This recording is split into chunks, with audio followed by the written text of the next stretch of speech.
It is the podcast. Tuesday, the February the 25th. We are almost in March. March 9th. Time changes. March 9th? Uh-huh. Or was it March 16th? Oh my goodness, why do you think that? Maybe March 16th could be this first day of spring, though. March 9th. And when's the first day of spring? I could have literally told everyone incorrect. First day of spring, 2025, March 20th. Oh, wow. Weird. What is March 16th? National Panda Day. Okay, good to know. National Panda Day. You guys thought you were going to miss it? You're not. And the 290 days remaining in the year. I can't believe it's already Q at the end of Q1. Yeah. Feels like it was just Christmas. I know. Tell us what this podcast is about other than being an homage to our Eagles. Unfortunately, guys, I needed some, and thank you so much for leaving reviews on this podcast, and your reviews are more than fair. But one of them was like, this is a grandiose exploration of their own egotistical narcissism. Here's what I want to say. The reason why we push the group and the reason why we push the Cookie College and the reason why we push the sponsors is because without those components, this doesn't exist. And this isn't grade A quality beef. Oh, no. Your reviews were accurate. I'll let you know. There was no lies. But we do appreciate you tuning in. What you're tuning into is the Baking It Down with Sugar Cookie Marketing podcast. It is a spinoff from the Facebook group, and there's about 48,000 bakers in there. From that, all right. From that, what we can actually see is trends, customer relation issues, things that are people have a lot of questions about, and that's what we can bring to your ear holes each Tuesday, sometimes Wednesdays if it snows. And I think we're out of the snow threat. I think we are. Well, I don't know. Today's going to be 66 degrees today. I went on a walk. You won't be able to find me. The walk yesterday, sun, I felt warmth. It changes my mood. Yeah. I went on an hour and a half, 5-mile walk. Wow. My knees yelling. You know, you're like, I wonder if I could crawl home. Am I close enough? Sometimes towards the end of the walk, I'm like, just throw one leg in front of the other. Maybe I'll get there. We can do. In my 20s, women used to come up to me and they'd be like, you'll regret wearing those high heels. And I was like, no, I won't. They were right. They were correct. I regretted it. So jumping into today's podcast, this weekend, Corrie and I drove down to Nashville, 10 hours. We stayed the night and drove back to D.C. the next day. We literally stayed for dinner and headed on back. But we went to Broadway, the Ryman Auditorium. We stayed on Broadway, mostly because I know nothing of Nashville, and it was a Morgan Wallen song that said Broadway Girls. We wanted to be Broadway Girls. Yeah, we were. We were for about 10 hours. We were. The amount of sheer bodies in this, I want to say just one square block. Very interesting. Whatever music row, maybe? I don't know. Wherever Morgan Wallen threw the chair. That was where we stayed. And Chiefs, which we Googled. And we drove right by it. And then we went to Morgan Wallen's bar. Nothing makes you feel like you're in your upper 30s like going to a bar full of 20s. Yes. That was the people watching prime. I said to Corey, listen, I said, there's a parking garage. I can see it. I can throw this car in reverse. We can park there. If we're there for under an hour, it's $10. Yeah. I said, let's do it. Paid the $10, waddled into it, went up 8 stories, looked out, said, oh my goodness, waddled down, and went back to the car. It was fun. That's $10 I've ever spent. Yeah. On our way, we do not have Buc-ee's gas stations in Northern Virginia. There's, I think, a couple down in Southern Virginia, but they're at least a 3-hour drive for us. And I think there's rumor one might be an hour away that they'll start construction. When we went to CookieCon once, that was the first time we ever got to witness Buc-ee's in person. Well, I'd gone when I was dating the guy from Texas, right. and I got the original You Bucs. betrayed me. Yeah. So I told Corey, but our little sister had gone to Pensacola, a college down there, and there's Buc-ee's down there. And she had said, you got to go to these things. So Corey and I went to a Buc-ee's when we went down to CookieCon down in Orlando. Yeah. So on the way to Nashville, there was 2 Buc-ee's, but they were both on the Tennessee side of things. So we had driven probably 9 hours, and then there was 2 Buc-ee's of a 10-hour trip. So we stopped at one, and if you know, you know. Obviously, we're preaching to the Buc-ee's choir here, but there was some mark. Corey and I were standing there in the center of this. It felt like a mall, and we were in a gas station. Yeah, and we're sitting there, and Corey's like, there's a lot of marketing lessons to be learned here. Now, the big thing about it, anyone can tell you why Buc-ee's works. I would love to have seen the Buc-ee, the first one. The one where, us watching the McDonald's Brothers, that documentary movie. And I was like, the first one was one where the effort was applied in the right place. And now we can look and be like, wow, this works really well. Yeah. So we were standing there and said, this works really well. I could get why people say, we're going to stop at just the Buc-ee's. Yeah. So these are the 5 things that we probably took away. And if you could apply these to your business, maybe you can have some Buc-ee's head in your direction. And you know what? Everyone talks about Buc-ee's. a lot of times you wouldn't wear someone's brand, right? You know, they're not big enough. You're not going to see me. That's what Corey's question. She said, how does a gas station get so popular that you want to represent it? Yeah. So everything, they had koozies with the little... I'm sorry, nothing didn't have the branding on it. Is Buc-ee's a beaver? Buc-ee's the beaver? I think so. Or an otter? Oh, I think Buc-ee. Buc-ee's. What is Buc-ee? I've never used his name singularly. Buc-ee is... a chain of gas stations. What is Buc-ee? Buc-ee's mascot. The mascot. It is Buc-ee the beaver. Buc-ee the beaver.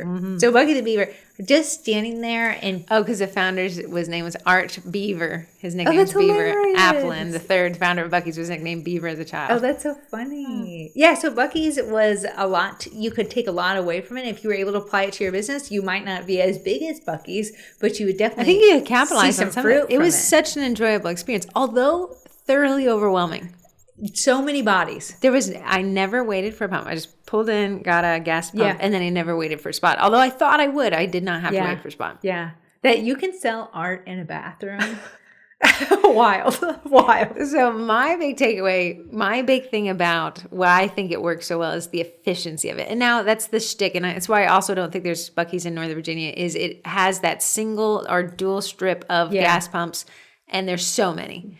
And the purpose of that is you don't have to wait to get a fuel pump available. Yeah. And you know that if delicious. You're going to a Buc-ee's, you will be able to gas up right away. Right. And I really liked that. So in terms of a bakery business, that efficiency component, being able to know if I call this baker, I can go to the website. I get, I have to get my hair cut on Thursday. I have to. I want to. Okay, I'm getting my hair cut on Thursday. I have to do it. I have to get a little balayage. It's so odd. When you think of haircuts in the 21st century, I would say it's online booking. Absolutely not. In fact, I have to call them. Yeah. To see if there's availability. And there's no way to reach out to reschedule. I have to call again. Yeah. I hate that. I think it's a lack of efficiency. And that's kind of what some of these bakeries, when you take orders through Facebook and there's no website, there's no point of organization. Yeah. It's very inefficient, right? Yeah. A lot of times if people are taking orders from Facebook, not a bad thing to do at all, especially when you're just starting out and the funds are tiny, you don't have a lot to invest. A lot of times I'll see people be like, oh, I'm so sorry, I lost your message, or it got lost in the sauce. Or Facebook does that weird, cannot message this person, cannot message this person. So it's not as efficient. It's not, and we were saying trust between two people who don't know each other. Yeah, because we always pay at time of booking. So we're taking their money. Yeah. But now they're like, what is it? Oh, sorry, I didn't see this message pop up. It just lacks inefficiency. I think this business might go out of business like no website. Yeah. So efficiency and booking on I liked Hot Plate because it had the text reminders for pickups. Yeah, which I thought fantastic. It's nice that it's integrated. You can do that manually. But again, that's all this efficiency thing. When you stay in front of your customers' questions, they're going to trust you so well. That's why I can say, okay, Corey, do you want to stop at Buc-ee's? I won't have to wait. Yeah. So if you're either there to shop till you drop or in and out, we got to get back on the road. You're both having a very efficient experience. Yeah. Right. So I thought the endless fuel stations, that endless availability, and not saying be endlessly available for cookie orders. What I'm saying is have this booking calendar. I know you can do it in job form. That's how Corey uses it. I want to say calendar, website that explains everything. Autoresponder with next steps. Yeah, if you have an Eddie or you have an edible printer that prints on wafer paper, that allows you to take a lot of those kind of last minute orders so you can be more efficient. That is also, that's a great efficiency one, just specifically for last minute and large orders. Yeah, if you do have an edible printer, a lot of people will keep blanks in their freezer, and that allows you to be able to bring them out, thaw them for about 2 hours, print on them, dry them, and they'd be ready to go the next day. You would be exceptionally efficient. And then there's ways to be efficient in communication. There's ways to be efficient in your website. Sometimes Corey and I will look at a website and we'll be like, there's a lot of information that I don't need here. Yeah. This is a very inefficient website. You got to think when you're writing a homepage of a website, what does the user want to see first? We were even talking because we're working on the sugar cookie marketing website. You can say too much and you're like, but I'm being efficient. I'm giving you all the information. You can get someone lost where they're like, what are we doing here? But you're like, I'm trying to overload them. Amount of things you can say to get the user to the answer of their question. Yeah. And I think that's hard to do because you're like, well, SEO means words. And then too many words means a bad user experience, but a better robot experience. And too few words means a bad robot experience. But so there's that, compromise. And you can do that with imagery. Again, not SEO, but that's the user. Or you can do that with good text. And they can H1, H2 tags. I want to say there's a little sacrifice for both. Everything in life is a compromise. It is. It is. At the end of the day, we want the robots to be happy, so we rank higher. But we also need the buyers to be happy, so our bank accounts grow higher. So there's too efficient where you're always available, but you're suffering because you're working until 2 a.m. But then there's the not efficient enough where it's really hard to see if you're available. Yeah. You're, using Facebook Messenger and you're sloppy on your replies and you're not collecting additional information for contact and you're forgetting orders because you're writing them down on a pad of paper, not using Asana, or you're just, scattered on note taking. Efficiency. Corrie added this. Oh, no, I added this one. When you go to a Buc-ee's, it's like a threat if you're a semi-truck. There's the sign it's a truck and it says no. Endless signs for no trucks. And I think that there's a marketing lesson there.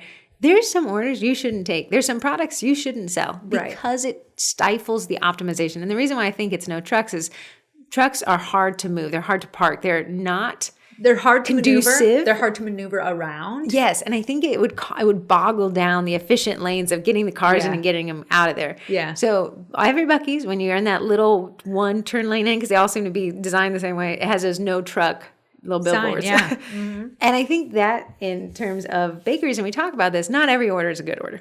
And not every customer is a good customer. Just because someone wants to give you the money to you, it doesn't mean that they fit your business model. But you'd be like, but our business is making money. We're in the business of making good money. Yeah. Not bad money. And when you when you're trying to appeal to everybody, I always say, if you appeal to everybody, you already appeal to nobody. Uh-huh. Jack of all trades, master of none. Yeah. So you see that you can always see it. Somebody's like, my menu has 37 items. And because I want to offer sourdough, but when I do sourdough, I can do pancakes, I can do this, I can do disc, I can do this, I can do that. And then I want to do cake pops, but then I do cake sickles, and then I can do cake balls, and then I have sugar cookies, but I want to make sure that they have different. And then it's just overwhelming. You are not optimized for the orders that probably have the biggest margin. And there's orders that you want to take, but then there's these orders with the best margins. Yes. And again, the compromise there. You could sell your soul to the best margin orders and suffer. But I want to say, I decided when I was going to do cake pops, they're always going to be round, covered with sanding sugar. I'm not a character cake popper, but at the end of the day, when I was first getting cake pops, everything was so fun. I bought so many molds. Do you know how much molds cost? No. And if you're making are you going to keep that a secret? Huh? Are you going to keep $1 bazillion. Oh. They add up. Very much. So if you were like, oh, clouds for baby showers, a carrot for Easter, you're spending a lot of money. Right. And if cake pops aren't your bread and butter, you're wasting. You're going to try to sell the bread and butter too. Yeah, but then someone's going to be ordering and they're going to be like, well, I really liked if it had a rainbow on it. And that's the one mold I don't have of the ones I've already wasted my money on. The next sentence should be, hey, thank you so much. I actually don't offer shapes in terms of cake pops, but what I can do is a sugar cookie in that shape. Again, drawing them back to that optimized order for your business. We see some people are like, I don't really like the royal icing game. I don't like icing bleed. I don't like mixing it. I'm a drop cookier. That doesn't mean you should suddenly now offer sugar cookies. That means you're the drop cookier. Yeah. Be the best drop cookier there is. And when someone comes for the royal icing sugar cookies, when the semi-truck comes to fill up the gas, you're going to be like, we're just not the spot for you. But here's a spot that is more targeted for you. They have showers. They have big diesel places. The roofing thing is really hot. They love you. You can sleep in your truck over there. It's okay to narrow your business down so you have a targeted niche of an audience that looks at you and says they are the best at what they do. Instead of they offer everything, it's hit or miss what you're going to get. Consider this. We were on the road forever in a fuel inefficient car, so I had to stop for gas considerably. We only had the two Buc-ee's, right? And the Buc-ee's were oddly within 50 miles of each other, so I didn't need to stop at both. I could only stop at one. But the rest of the time, I'm like, well, we're flying blind on quality gas stations here, so usually kind of navigate to Sheetz. It's like a safe bet. Sheetz is our Buc-ee's. It's what we're attempting to be a Buc-ee's. Wawa's, but it doesn't come any further south. So I was like, but okay, then there's gas stations where you know they're optimized for trucks. Yeah. And it always says on the little roadside sign, it says diesel 24 hours, and then sometimes it mentions sleep. Yeah. Right. So I'm like, that. Have you ever stopped in a passenger vehicle, a little car, in a truck-centric gas station. Overwhelming. Yeah, because you're like, I am not supposed to be. Yes. I'm amongst the big boys. I am not. And I am a little boy. And please, little boy, big boy, don't step. I'm a little boy. So then you go there and you're like, what? You got places to sleep. Yeah. You've got places to shower. You've got like truck supplies. Yeah. You can buy the CB radio thing. Like, Yeah. Hey guys, what are we Like doing? they have like deodorant, shaving cream. It's not for the person just you driving can kind of through. say they're like, we don't want you guys Yeah. because we make more money on the sale to these trucks, right? So it's kind of that optimized. You may say, well, I don't want to turn down this order. And the good salesperson would try to get that person to switch to yours. But in the event that they don't, I can see when Corrie regrets that she does that. Can you just try? Yeah. When I used to sell cars, it was always sell what is on the lot. And sometimes people would come and they'd be like, I'm really looking for a Mercedes SUV. No Mercedes SUV. And I'll be like, what about that SUV is something you like? Is it a sunroof? Because I got about 40. The CX-7 has a sunroof. So it's selling what you're good at, selling what you have, not testing on this audience or sacrificing the quality that you're branding to make it fit for someone else. Someone asked for cakesicles once. I want to say, you people who make cakesicles, do you walk on water? How does it feel to be God's favorite? They're the big boys looking at the little boys. It was impossible. And I said, these are so difficult. I am not necessarily proud of what I did. I don't want to stick my name on there. So now you're processing refund and you not only lost your money, you've lost the time. So you're operating at a net loss here. Yeah, for so sure. Optimize, no trucks. And then I think Buc-ee's was like, listen, we're not, and they didn't even say like, we're sorry. It's just like, no truck picture. I know. Yeah. Okay. I had a client once and he said, if I made what everyone said they'd buy from me if I made it, I'd have a ton of products and no sales. So you have always be like, and I think that's that. Like, okay, if I don't want to go, if you invite me somewhere and I don't want to go, I'm not going to say I don't like hanging out with you. Instead, I'm going to be like, let me check my schedule. Yeah. And I would love to, but I just have to see if I'm free. When I know very well I am free and I don't want to go.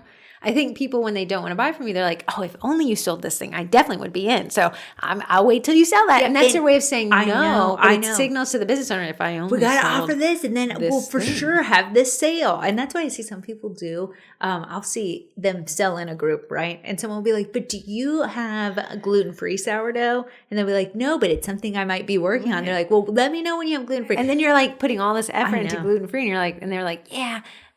Well, they just don't reply.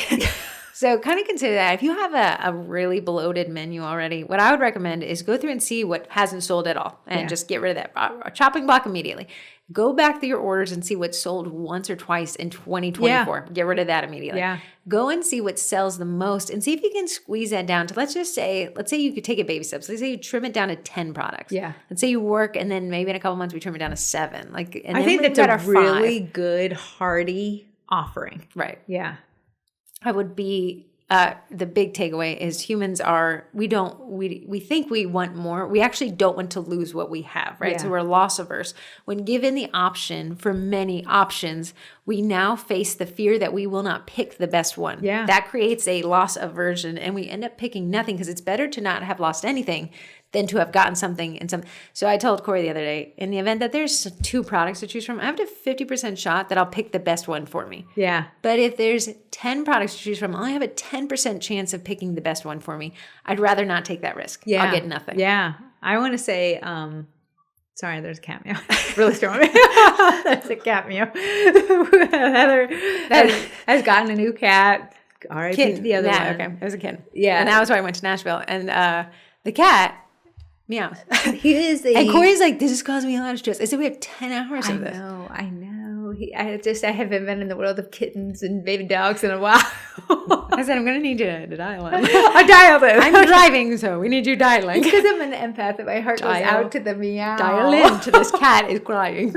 But we ended up doing pretty well with the 10 hours together. We did. Obviously, did not like being put away for the podcast. He did not. Okay, Corrie has this one. And this is, if you've been to a Buc-ee's, if you haven't, you should go. Cleanliness and organization. Oh, yeah. We were talking to a lady yesterday and we were like, she was like, how was your trip down Nashville? And we were like, oh, it was really good. We stopped at Buc-ee's. And she's like, oh, we plan our trips around Buc-ee's gas stations. I told her we passed 2 and didn't need to stop a second. She's like, I will stop at them regardless. You know what she likened it to? she likened the restrooms there to the Bellagio. She said they're nicer than some. This lady was much wealthier than we were. Yeah, she was like they're nicer than all the casinos I go to. Which and that's what I'm saying. Like, I don't want to vacuum my house every day. Right. But if a customer is coming over and has the potential to walk in, some of them have.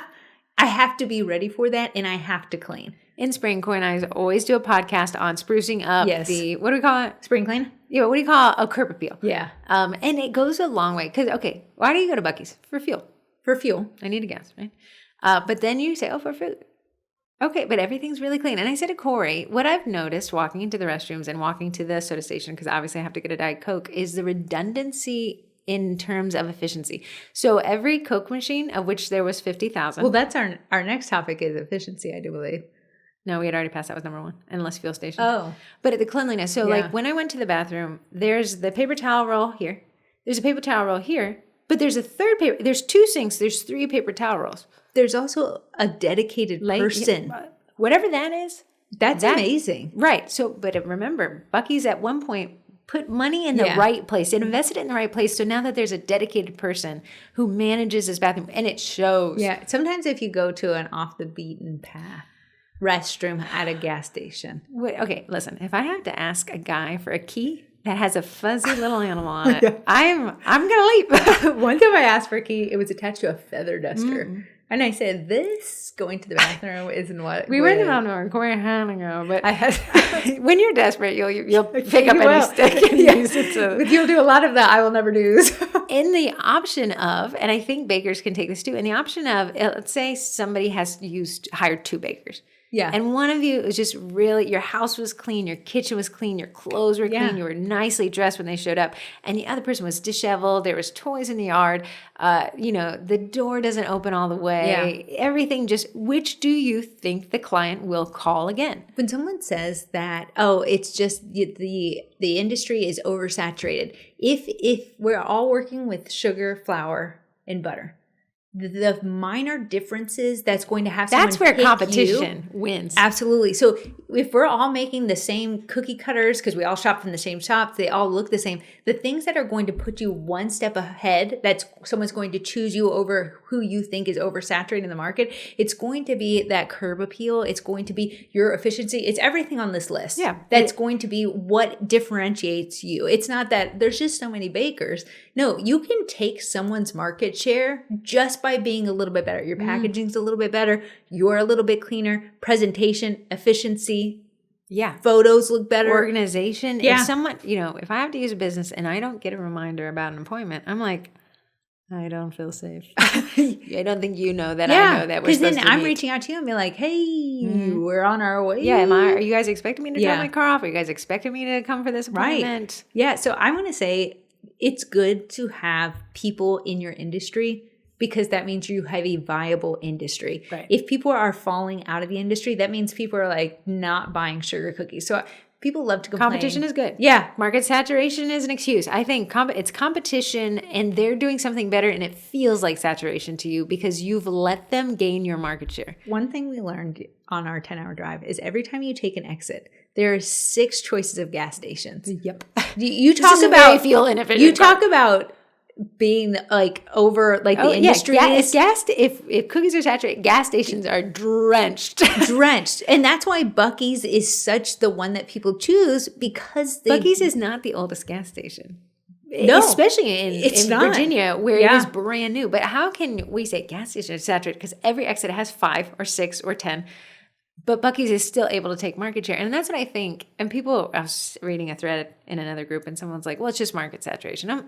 It's not because there was more bakers in times of COVID than there are right now. There's more bakers leaving than are coming. So it's not a saturation thing. It's a competition thing. It's the Exxon and the BP saying, you know what, people are going to stop here because they need gas. So don't care if the bathrooms get a little dirty. Closest to the exits and entrances from the interstate, but we're old and gross. Yeah. And they're thinking. I don't stop at a BP.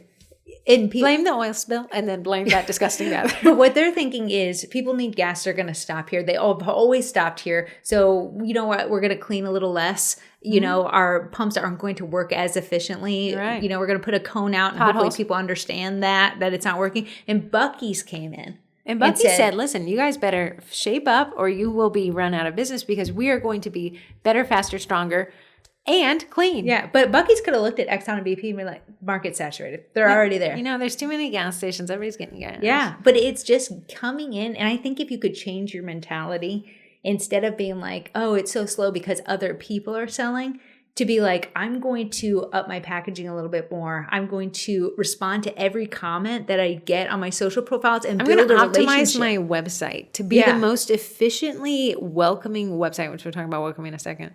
The best website, the website where all the information is needed and it's put in a place that it should be. I'm going to be the nicest baker they ever speak to. Their emails are going to be replied to the fastest. Yeah. I think you are a force to be reckoned with. When you stop sitting back and blaming market saturation and you start optimizing, people are gonna be like, darn it. Yeah. And I wish that if there's one thing you take from this podcast, it isn't that your market's too saturated. It's that I am not the best baker in Northern Virginia. Corey and I were talking. Corey's like, I'm not the best baker, but I am the most efficient in this. Corey's like, I have a niche. A niche. And I optimize so well within that. I'm never going to be the best, but I can be the best at this, that, and the other. Yeah. And it makes me the best baker overall. Right. And because some of these people are painting faces that look exactly like celebrities. It's so out of my realm of even comprehension. Yeah, what are you seeing that I can't see? How are you brought? It's when artists, and everyone's an artist who's a baker, I get that. When an artist who can paint on canvas enters the market. You're like, just try it on cookies. Okay, you know what? I like my little leprechaun face. So you can always say, I'll never be the best. And then there's so many other people that are better than me. Be the best at replying. Yeah. Be the best review getter. Google sent out an email yesterday. I was like, stop asking for reviews. Yeah. Why would they want you to stop asking for it? It literally is like you need to also accept negative reviews over my dead There's a button that says ask for reviews, and it's literally a link to share to send it to people. I don't know what that was for. I think they were like, we're going to go in trouble. We're going to do my reviews. So this one I also thought. So we did efficiency, optimization, cleanliness, and organization is one because that place is clean. Clean.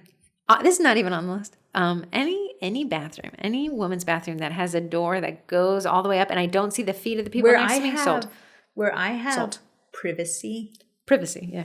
They had a little gap here, and I'm like, that's understandable. You don't know if something's overflowing, and I'll allow it. Yeah. But the fact that the wall goes to the ceiling and it's sealed, and I see when I go into BP and I can make eye contact with the person outside. When I can see the person waiting for the stall, I'm in. When the little kid pops through and is looking at me, when I have to see the feet there.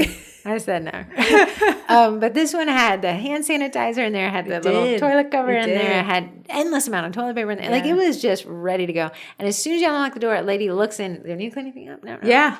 Fantastic. Also, back to the efficiency, the vacant, not vacant. I loved that. Genius. It solved the problem of somebody had to play air traffic control. One time we did go to Buc-ee's and it was an air traffic controller in there. And she was, because people are like, I don't know. I don't want to make the rounds and there be no. Yes. She was like, we have 2, 1. You left. There. Now. Go. Yeah. Safety exits are on the right and towards the front. She was getting in because in the bathroom, Buc-ee's makes $0. That's where they make all their money. But you're not spending any money in there. If she can get you in and out of the bathroom, you're going to go shopping. Yeah. Here's one thing I was thinking about Buc-ee's. Their entrance to the bathroom are really wide for the line that could form. Yeah. And okay, when you go to Tyson's Mall and there's that bathroom that always has the line and it's too hard to see around, it creates this bottleneck because they're like, are you in line? Are you in line? Are you? This one is like, we got coming and going. We got entrance and exit, just wide areas. And that's why I think Buc-ee's takes up so much space. And again, why it's not in Northern Virginia. My one feedback for Buc-ee's though, while the artwork gorgeous, 2 ladies were shopping the artwork while I needed to be in a bathroom. And I was like, man, bobbing and weaving. This is an art studio.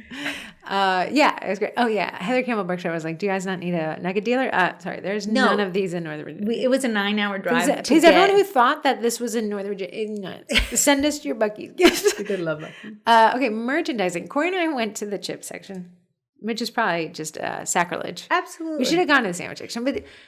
Corey pointed this. Soaking it all in. Corey said, I find it interesting. Buc-ee's has no place to sit. And I said, because I don't think they want you to stay. I think they want you to get it and get on the road. That's where their money's made. That efficiency again. If we had 3 tables, it would cost such a bottleneck because there's 50 families at any given time in this Buc-ee's. Yeah. So they're like, don't offer any tables. Yeah. Offer the food and then be your cars, your tables. That's what Nothing But Cakes they're like, there's no place to sit. Someone, Okay, is there silverware? Nothing but cakes needs to give a fork. I'll eat it in my car. I don't mind. True, but them not letting you do that so you don't stand out. They don't want you in there. It's probably alleviating a cleaning position because just imagine kids, there's so much to eat there. Spills. Increase in trash, increase in mess, increase in turnover. Yeah. Or decrease in turnover because people are staying because you'd be staying longer. So merchandising. Corey and I did not get the steak lunch because I didn't let her eat in my car. It's a gamble. What your belly's going to feel like. When's your next Buc-ee's available? Yeah. Maybe if we went to the first one, the second one. But I was like, every chip bag here is pushed to the front and fluffed. Like I said, it's like nobody has been in this aisle yet. Yeah. But look at all these people. There's probably been thousands of people in this Buc-ee's just this morning. But it looked like no one had bought a chip before. Every chip, like when you can see that, when you go to the grocery store, Walmart basically, it's where I live and eat and breathe. You go and you'll be like, okay, 1, 2, 3, 5 people need a ketchup before me because that's how many products. This one, every single product was brought to the front. It looked fresh. It looked new. It looked like nobody touched it. It did. The options were endless. So the merchandising, making that product look the best. That's the presentation part if you're a home baker. So it comes down to like that photography. I think when we bring it back to the home baker is like that photo looks like this. You spent your heart, mind, soul, body, blood, tears, sweat on this cookie. And it's the best one. Like I am I can't help it. Like if you drop your car off at like a mechanic shop and they take a picture of it. Yes. And they're like, oh, so happy Heather brought that. And I'm like, yeah. And I think the same thing happens when your clients see the picture of their bakes on your Facebook. Yeah, what's so funny is, and Heather knows, and I don't know if this is good or bad. Sometimes I want my content, I make it work for me. So I might not post someone's set for a few months that they'd bought, but they will circle my page. I can't help but feel like that was me and you. That was us. But I'll see these people that have placed an order, they'll circle my page. They might not ever comment, but when they see their set being posted, they're like, oh my God. Yeah, that's for the digital side. Merchandising for you guys at the farmers markets and who do the pop-ups and the vendor shows. I think you can all learn that. Make it look fresh. Make it look brought to center. Yeah. I can see some of your guys' displays and compliments to you because that's always hard to come up with. Is it stacked? So it's welcoming. It's bringing people in. Your branding is there. Yeah. Nothing screams, I don't care, like just a folding table under a tent. Yeah. And you know what? We all start somewhere and you learn a lot. Yes. But if you can skip over the learning part and realize like when cookies are flat themselves and they lay flat on a table, someone to be able to see it would have to approach you. And in this 28, did this stop filming? No, he's still going. Okay. In this century that we live in, people want to see before they buy. Yes. And in social medias and online sales has really made us comfortable with being able to see it before we buy it. When everything lays flat and you have to approach someone and then I'm like, I'm in this what if I see and I don't like it, but I'm already there? So then it's merchandising by being able to present your product in a way that people want to buy it and they feel inclined to come closer to see it. Yeah. I think when Corey walked in, Corey's like, something smells really good. And I was like, that right there, that was by design, right? So they had the steak thing in the center. They have the fudgy thing off to the left. One thing we didn't add is Buc-ee's signage is very funny. It's hilarious. Instead of like low-key good fudge, it was like high-key best fudge. They said it's not the destination, it's the jerky. And I was like, those are so funny. Yeah. That's their branding, I think one of them was like 78 miles. You can hold it. And I was like, wow, that really is very approachable. Yeah. And then when you get to the store, and this is the last one, it's so approachable, welcoming. Corey and I, there's a lot of entrances to a Buc-ee. I was like, I park at the front, but I'm not sure which one is the front. They all look like the front. As soon as you walk in, there's these, again, back to the efficiency, these really long checkout lines, and there's checkout lines everywhere. Yeah. And then, but Corey was like, we're like, I parked, there's a beaver. And then it's all of a sudden here, welcome to Buc-ee's.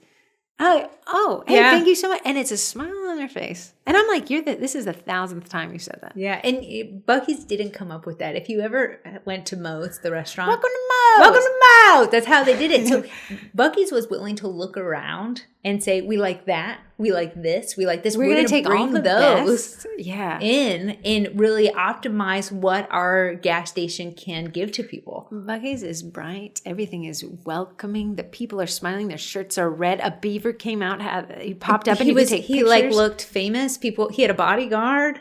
People were taking photos with them. There was an enamel Buc-ee's out front. You could take a picture with. It was just very, very welcoming in a world where it could be very, very overwhelming. It was overwhelming. It was very welcoming. And you're like, girls, everything you say, it's cost so much time and money. Here's what I'm already doing. What I'm thinking about for my own little curb appeal is I'm now researching places that can do, what is it when you pressure wash my front porch, because over the winter it's gotten a little drab and dreary. Yeah, and I do my own like replacing of the mulch. Remember, like Corrie does the vanilla candle. I do the vanilla candle. It doesn't have to be so overwhelming. There's just a few things that you can change easily. It's very welcoming. That you can be just welcoming in your correspondence. Yeah, that's one I think people kind of suffer from, especially when things go sideways. We all of a sudden see those formality. Thank you for requesting this refund. Before thy is considered thy refund, thou must, and it'd be like, hey, oh man, I hate that happened. Let me ask you a couple questions to see if we can figure out what went wrong.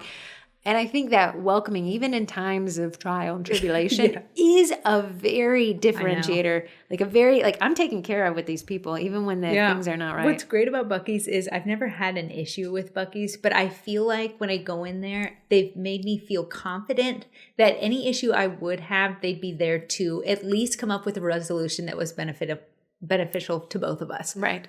Whereas sometimes when I go into a BP and I'm like, well, your building just dropped down on my car a little bit because you didn't maintain it. What do? And they're like, I don't know. And I pulled off the highway and I said, you got 3 gas stations to the right, 3 to the left. And I was like, I'm going to close my eyes and we're going to go to the right. And there was a BP, right? And I was like, this isn't it. So I made a U-turn in their parking lot. I said, I hope they witness this happen because I am going across the street. Yeah. And we're talking about something that's so easy as a gas station can be a turnoff. Like, you need gas. What you're selling is a luxury item that people don't need. So you actually have to try it. BP can still be around because we have to get fuel, right? Yeah. If you're one of those people who goes, and I'm not this person who waits till the light comes on, you're going to stop at anything. Yeah, you're going to have to. This car has little squares. Yes. I'm a 3 square girl. At 3 squares, I start my eyes. At 2 squares, we're stopping. Yeah. Mine's it says 30 miles to empty. I'll go when it turns yellow. Usually it comes in on 30 miles. So then you'll stop at 30. That's where I am. Right. And then there's you guys who are like 9, 8, 7, 6. Who are you? You are my worst nightmare. You're at the BP. You're BPing at the BP. You're keeping BP going. But it's just, Buc-ee's is just like an anomaly to me. It's the neatest thing I've ever seen. I don't even mind that there's a crowd there. I want to be a part of the crowd because I want to. It's almost like we're all in the club. Take the snips. In the clear real. We're Buc-ee people. Yeah. And, it was just fascinating. We stood there for a minute. We're like, wow. Yeah. Wow. Yeah. I said, it's like people are doing their weekly grocery shopping. You could. And you'd be like, listen, I'm going to get this for my grandma for Christmas. And then I'm going to get this for myself now. And then I'm going to buy this thing for my car. I know. They had those lawn chair seats like for soccer moms, but it was 2. And of course, like, you want to sit in it. I was like, please do not sit in this, Corrie. Never mind. What's funny is because of the way that they have positioned the inside, their merchandising, the way they set up, people were touching things to buy that they would have never thought to buy Corrie before. And I were like, do we want these cookies? And she's like, you don't even like that flavor. I said, I don't know. I'm compelled. Yeah, I was like, I think it's right here. Pineapple slices. That was not even a figment of my imagination. Corrie literally picked up a packet of pineapple, and I was like, not in my car, you don't. I watched her spill everything when she got in that car. But here's the thing. When all of this stuff works, the business model works, because you guys know what Buc-ee's is, even if you haven't gone to one, right? It's such a word of mouth thing because it's so good in every direction that you're like, wow, this is phenomenal. Yeah. I got to tell somebody about this. So I've only been to Buc-ee's initially against my will. I did not know where I was being taken. There was a hood over my head. They're like, yeah, Buc-ee's. Where am I? Beaver was standing over and saying, where were you the last time? You're going to get yourself some pineapple slices. And that's why I think when everything is dialed in, you don't have to be the best. You can just be the greatest still. Yeah. I'm not sure that Buc-ee's food was the best. I don't know. It was better than BP's. It's refreshing to know you don't have to be an actual artist on royal icing and painting to be able to be successful. Right. It's so... These components level the playing field. There are people who will always be better than you. And everything. And if you make peace, I will not be the best baker. I'll do my best, but I will not be the best. I am not capable of that. Yeah. But these things, I will rock socks on. And I think that, and knowing that The market can be, there can be a baker in every house next to you, and you still can be the most successful one, feels so reassuring that even if your neighbor starts selling, it's okay. I forgot I had a number 6 here. Buc-ee's is great, and people, there's still somebody out there that'll complain and make it their identity. I don't stop at them. They're too overwhelming. You cannot please everybody. This podcast is free, and people are like, I still have things I don't like Absolutely. about it. And you know what? That is okay. And that is why there's more than one podcast. There's more than one gas station. And there's more than one baker. And just because maybe this other baker is really good at all these things, but somebody's not going to like them. They're going to find something not to like about them, and they're going to like you instead. And hopefully they're not mean. Sometimes people take that to heart. That one bad review, they take it to heart. They want to close down because of it. But you have people don't like Buc-ee's. Yeah, you have to see. You have 24 people that did leave you a positive review, and countless ones that just don't like to leave reviews who still love you. Right, who listen in. Like, okay, I had to pull up Apple Podcasts because we're working on the website, and I was getting some of your guys' reviews that were nice. And some of the reviews were like, I don't like their faces. Oh, yeah. Listen, most of the days I don't like my own. So I looked in the mirror as well, and I got agree. It wasn't that bad, but I was thinking, like, it's so easy to be like, I can't believe, I sent Corey. You know what I didn't send Corey? The positive reviews. Yeah. I was like, can you believe I said this? And I was like, and then I texted her, and I was like, we got to remember that it's rated at 4.8 stars, and it doesn't even need that. Yeah. That's and I said, at the end of the day, it's a free podcast. You can listen, and you can don't have to, and you can have your opinion. You're allowed to like and not like something. You're even allowed to leave feedback wherever you want. And the same with a baker. Like, don't let that bad review take you to your knees. Don't let it make you quit. Don't let the neighbor that is starting to sell baked goods be the thing that drives you to close down. I can see that. I teach classes, and I gave them my recipe, and now someone's selling. Like, great. You made their money, though. You got their money. They were going to sell anyways, but you got some of that money. Yeah. So don't let the negative feedback, let it adjust you. Let it be like, hey, is this something we can incorporate? To me, your competition keeps you sharp. It really keeps you fine-toothed to really go back. Do you think BP has to try a little bit harder now that Buc-ee's is taken? Absolutely. Absolutely. And if they don't, BP will close down. Right. Me and Heather hate doing websites. We do them all the time. We're redoing our own website. I want to tell you, the reason why we have to redo it is because our other website. Other people's are better. Other people's are better. And that's it. If we were like, well, theirs is better, just give up now. You know what? Yeah, we can't. No. We can be like, sorry, gap analysis. Going through these other websites, I'm like, this is nice. This is better than Let me take notes. Or like, oh, this I didn't like, so let me optimize that here. And that's absolutely free, fair play. Yeah. And that's what you should do, because guess who wins? Your customers. For sure. And the industry itself wins too. It becomes better as an industry when the bakers are doing the best they can in every avenue they can. Yeah. Competition keeps everyone sharp. Yeah. One day we're going to do another podcast we had to deal with a lady who was the worst of no one. So she had zero competition.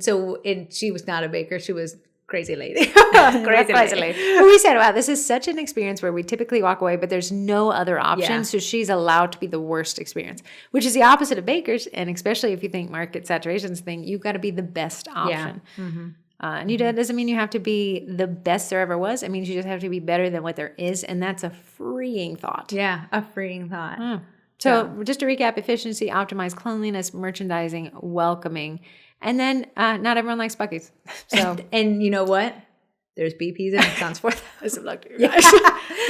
Yeah, I don't know. Buc-ee's it's an experience. I really, truly do love going. It's a wild experience. Yeah. If they make one here, I almost guarantee people will journey to it. Yeah, they're planning to make one in Stafford. If you want to know how far, that's about an hour-ish away from us. Yeah, I don't think this area is conducive to that because it's on the interstates.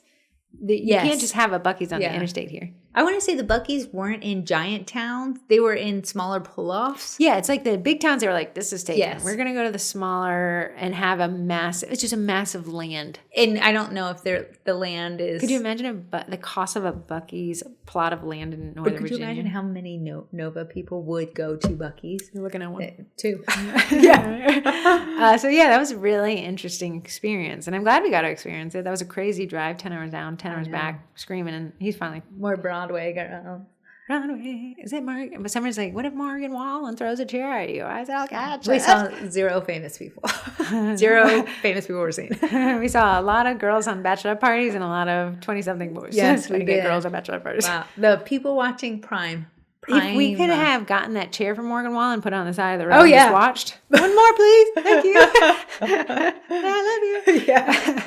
So that was interesting. But that takes us through this. So the Cookie College, again, mastering our ego. No, it's what supports this. And thank you to the people who are members of the Cookie College. We're working on it. The next class, the Cookie Class Kit, will drop on March 7th. It is a Mother's Day theme. Mother's Day theme, and actually kind of is like a puzzle. So it's a floral Mother's Day, not build a set. It's like there's flowers. It kind of looks cohesive together when it's laid in a certain way. Yeah. A great gift for mom on Mother's Day. So if you're like, what is a Cookie Class Kit? It's everything you need to set up, teach, and organize class. You purchase the cutters from our partnership with Sweet Pink Olive. She has some deals there for you. And you bake up the dough and then you teach the class. But it's the PowerPoint. It's how to decorate the cookies. It is all the promotional materials you need. So, and it's my spreadsheet of how I use to plan our cookie classes, which we sold out of the Easter one already. Oh, nice. That Easter class that we're teaching here locally, we taught it. It was a Cookie Class Kit in 2023. Yeah. So if you're like, I don't want to do a Mother's Day class. I want to do an Easter class. How do I get that class? It's much cheaper when you just sign up for the Cookie College. So instead of signing up for the class kits, which is just our 2025 classes, the Cookie College is every class we've ever taught. Yeah. So that's 2023, 2024, and 2025. We're looking at about 27, 28 classes. Yeah. In addition, the Cookie College, it gets a private group where there's about 1,000 people that are really strategic.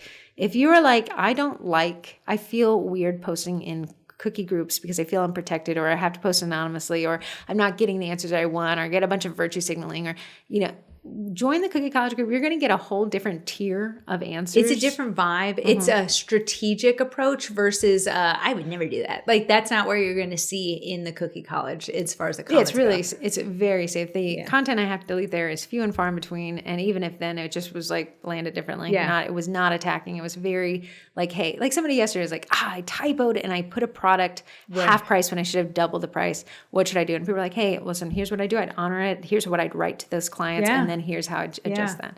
So thecookiecollege.com, if you want to learn more about that. It is a lot. It is overwhelming. But I like to think it's the Buc-ee's overwhelming. You're like, there's so much here. But I love it. But you wanted the bathrooms, you wanted the nuggets. Yes. And then you wanted the gas. And that's where we can like kind of partner you up with the material that you want. But our job is to keep it fresh and exciting and welcoming. So it does get pretty overwhelming. But every second Monday of the month, I do a Facebook Live on how and that's how there's welcome to Buc-ee's. Welcome to the Cookie College. So you can learn more about that at thecookiecollege.com. If you missed any of those February freebies from the beginning of this month, they are available there. They're included in that membership at no additional cost. Or they're also in the digital downloads for $10. Nice. Either or. Now that takes us to the stupid questions. I always get that one out of what? So the stupid questions is, no question is stupid, I promise you. But it's actually sponsored by the Stupid Car Tray, which is the coolest little gadget. It actually levels out your passenger seat. So if you're delivering cookies, if you're taking them somewhere, cake people, that's great for you. It's a great way to level out the passenger seat. It actually has Velcro that you can tie around your boxes so it doesn't budge if you're a crazy driver like Heather, which I experienced. Did you take a picture of it in your passenger seat with cookies on it? I can. Like you. We got 9. 9. I got to choose a number. I'm feeling 7-ish. 7-ish it is. This is a texting question to 571-556-5644. That's who you text in. And the winner is 260. 260. Email Heather at sugarcookiemarketing.com with the rest of your phone number, and I'll give you the form to fill out to get that stupid card tray. You have 7 days. 7 days. Our tray was claimed last week. Oh, what? Karen Gordon. She was like, yeah, good for me. I was like, that was a very funny story. Remember, she was the one who got the 3,000 cookies. Hello, twins. I'm sending a text again for a chance to win a stupid card tray, but also I'm interested in some help. If she just sent the text like that, she'd still have won one. I love it. Might as well shoot a shot. I have been running school DIY kit fundraisers for the last 2 years. I use the cookie class kits, and people love them as DIY kits, which is a great way to use those class kits. If you don't want to teach them, make them a DIY kit. A do a kit. I have been fairly successful, but I'm always looking to make it better. I've noticed that parents have really negative feelings about the word fundraiser because the schools are always asking for more money from them. I'm really trying to promote them as a family fun activity. I'm looking for a way to change my marketing from a fundraiser to something more positive. Do you have any ideas on how to promote them without the negative feeling of just another fundraiser? Also, I love you both. You have changed my cookie business, and I love every minute of it. I'm so thankful to have found the podcast and the Cookie College. Carly from Indy. Carly. Thank you, Carly. From Carrie and Indy. Sorry. Carrie and Carly, Indy. Carly's a cute name, too. A name that I've seen, you're right, the word fundraiser is thrown rampant in the school districts. We're in the middle of Girl Scout country season. If you're doing a fundraiser, instead, you could say cookies for a cause. That's a way to spin it, that we're still doing fundraising, but cookies for a cause kind of separates it from the word fundraising, which seems overwhelming and exhausting, to cookies for a cause, and then you change your cause. So whatever you're trying to fundraise for, you can switch it and kind of market it cookie specific. I like that because you told us what it was in the name. So fundraiser is like, okay, selling wallpaper, Could you sell selling pizza, mattresses, popcorn, wrapping paper, chocolate bars. The cookies for a cause is I know I get this cookie. And then you can, the next sentence, instead of the next sentence telling you what it is, it can be the sales pitch. Like do it yourself, decorate cookies at home with your kids. While also supporting X, Y, and Z in their efforts to do blah. Yeah, I like that one. Yeah. I can't even think. I'd have to almost think about that for a couple hours. That's the peak of my... That was good. I'm going to say that anything was... I would say after that would be... I'm looking around here and I'm like, that was good. That was good. Let me read another one of these. Again, if you guys want to... So, Carrie Carly, she won. So she gets this. She has 7 days to claim it. I guarantee she is because she just texted into that. If you want to win, if you want to, every 7 days, we drop a new podcast on Tuesdays and somebody wins a stupid card tray from stupidtech.com, which if you want one and you didn't win, you can still get 15% off with code SUGAR. Yeah, but if you're like, you know what? I kind of want to win one. Just text it in. Or sometimes when you're on a podcast, it says you can, what is that called when you... It says text me, I think. Is it text me or is it like send something a fan? Send something. Fan message. There's a button on Spotify that you can text in a podcast. Yeah. And this is one of those that somebody did this. Oh, nice. Hi again. It's Debbie of Many Questions. I know Debbie because she was on vacation in like the Turks and Caicos, but she won a super card tray. Jealous. Yes. Thanks for the invite, Deb. Thanks for always enlightening me with your marketing wisdom. It's always helpful. So you responded to a person's questions saying if you send a photo to a customer the night before pickup, what if they don't like them? Do you redo it in the short window by staying up till 2 a.m.? What if they wish that the shade of color was different? It's partly because your camera's lighting.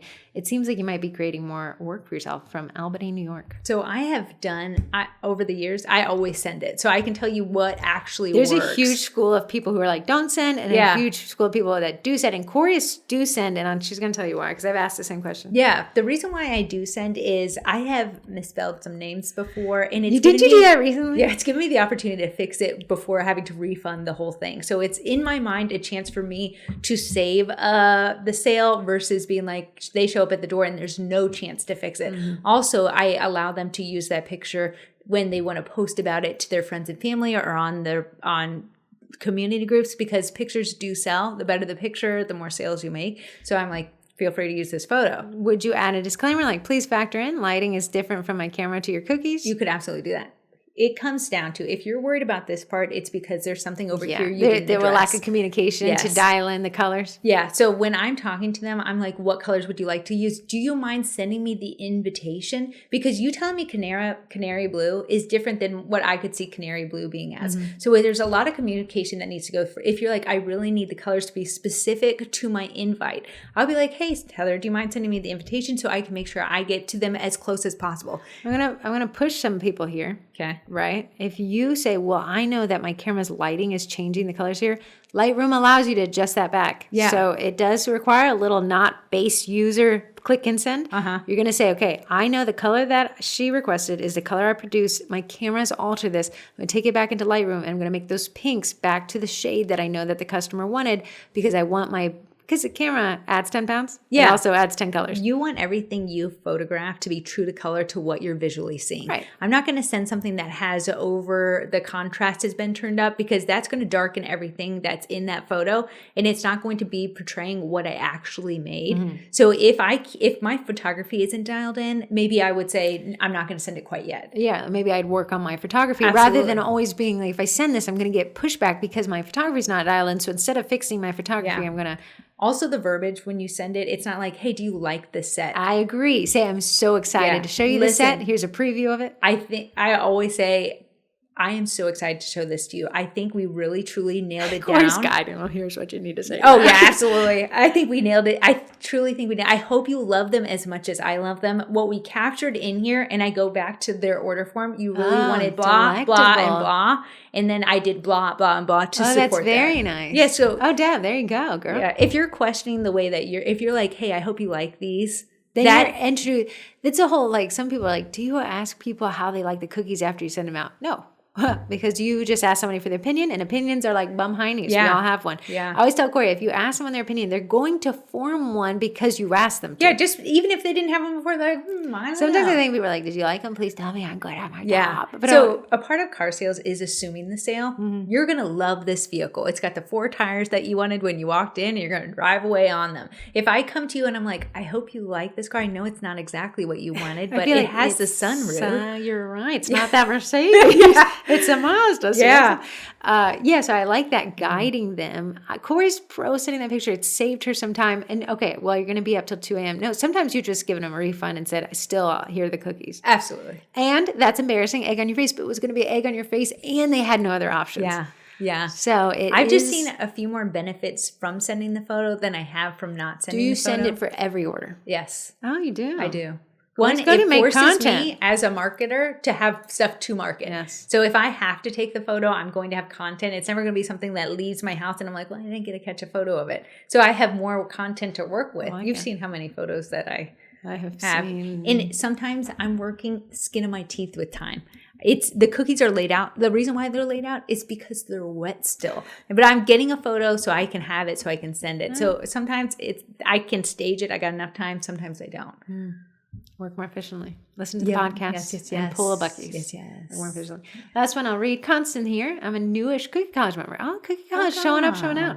I keep trying to guess if Corey's going to pick a high number or a low number for the stupid card tray, and I continue to fail miserably. Friend, I just want to say, I remember if I do a low number. So if I chose a low number last time, I'm going to try to choose a high number. You picked 7 today? Is that low or high to you?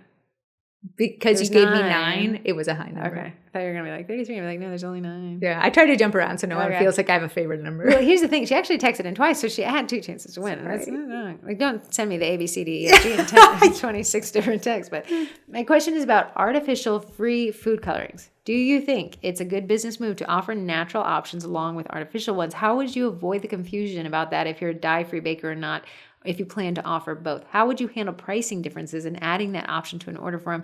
Thanks for all you do for cookies. And then she voted for the cat's name as Cash. And that was our poll last week. However, the cat is not a Cash. If he was cool, yes.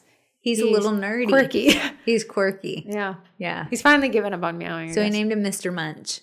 Mr. Munchie. Munchie, for sure. Okay, with that question, I actually posted yesterday that I am now offering dye-free in addition to my typical food coloring. You did. It went over how you positioned very well. Right. So what Corey's saying is, instead of saying like we have dye-free and we have not dye, you want to dye? Do you want dye-free? Yeah. Like, do you not, Corey's like, hey guys, I have a new option that is open to you guys. I think Wegmans Wegmans, if you guys have one of those, they went only dye-free. I like the option of giving people options. There will be a price difference. Mm-hmm. Dye-free food coloring is expensive. It's also a learning curve, you said. It is a learning curve as well because the colors can fade after you use them. So what is great about using forms and having a website is you can have them choose sugar cookies. Mm-hmm. And then within that form, they can have a drop down. A variant is what it's called. And they could choose dye-free. And from that, it would adjust the pricing. But the verbiage would need to very much explain that they are these cool pastels. Yes. It's not these punchy colors.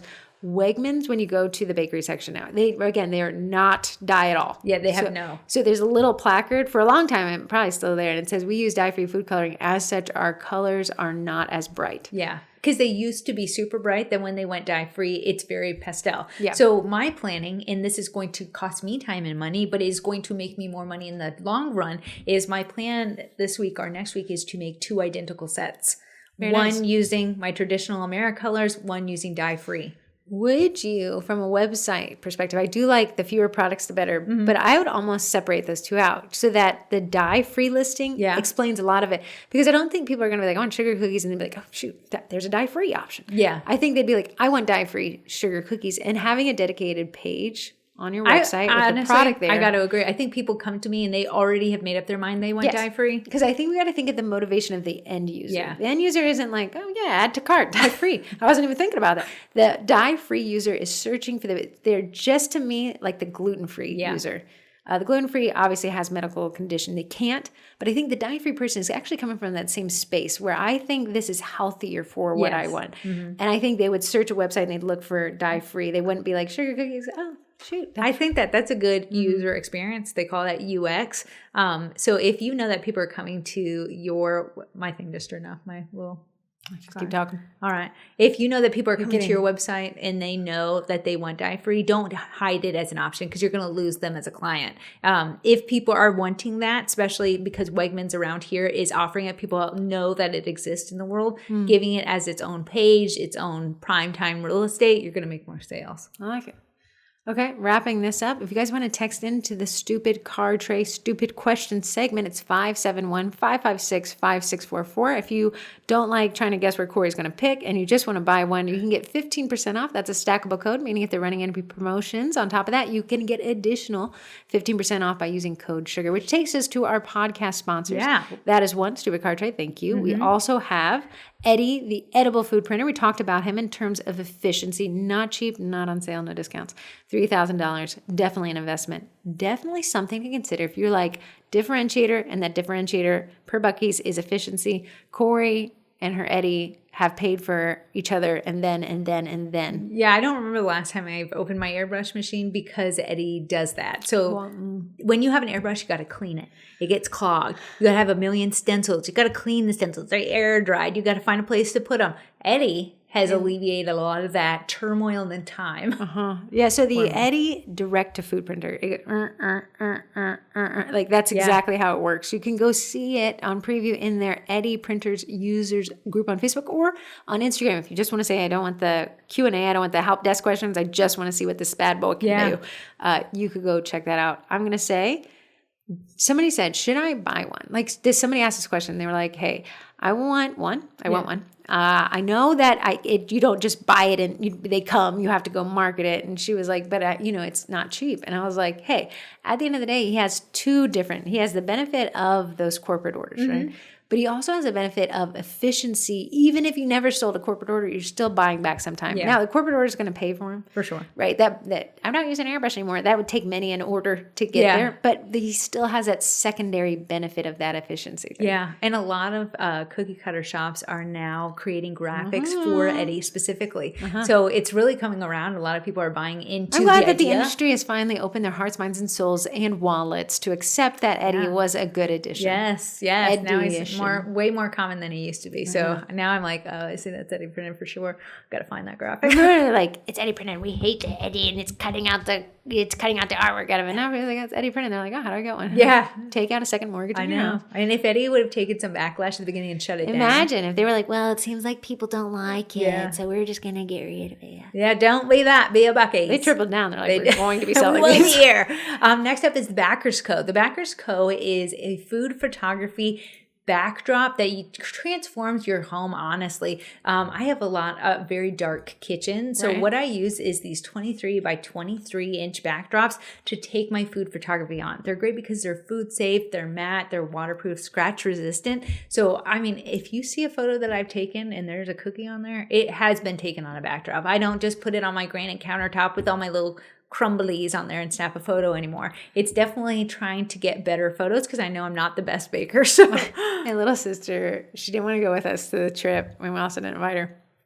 So she came over to my grandma's house and made some muffins or something that she found from Pinterest and took a picture. And Corey's like, I hated your photos. And she's like, yeah, I don't have the backdrop. I said, what do we call them, these bad boys? And so I was like, I really need to work on my food photography because they didn't look as good as they tasted. I know. And that's an interesting thing. And I think kind of with the Buc-ee's, like, you know what Buc-ee's is because of the pictures of it. I mean, just the endless. Yeah. I think your photography can also get dialed in there because your product can be phenomenal and your photography ruin it. Yeah. So if you wanted to partake and test out in the Backers Co., they rebranded, you can use code Sugar Cookie and it will save you 20%. I always suggest starting off with white matte finish.